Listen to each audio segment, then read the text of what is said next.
Bu, tandu. Jangan dulu. Tandu. Bisa. Air.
Dari Nabi ini murid yang mulia madu di hadapan jenazahnya don kabur namun bila dizalik don warga yang kabur yang bekerja keras terus membantu karena adalah anak kamu anak terus ketika itu tapi yang kejadian ini anak kamu oleh karenanya jika don warga kemah dengan sebesar-besarnya kamu dengan pemerintah kota Losmawe dengan masyarakat Losmawe dan kampung SAR, Rapi, TNI dan Polri pada hari ini Uronyo tanggal 1 Desember 2019 pada pukul 11 lewat 20 menit waktu Indonesia bagian Barat. InsyaAllah Uronyo akan serahkan jenazahnya kepada Ahlul Bait keluarga. Yang mulia Ibu Kepala SMA di Imam dengan mengucapkan Bismillahirrahmanirrahim, jenazahnya Adnan almarhum Sadiqul Akbar bin Nasruddin yang bertempat tinggal di Kampung Kurung Senang, Kecamatan Kota Mangor, Kabupaten Aceh Utara.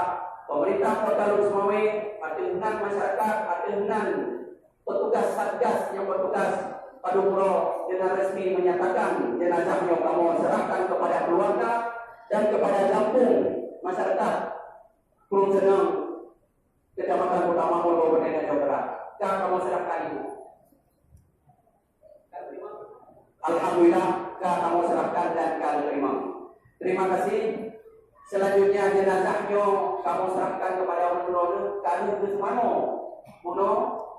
Kondisi jenazah ke Semano di Rumah Sakit Jumbudia dengan Semano untuk kafan dan permintaan keluarga dan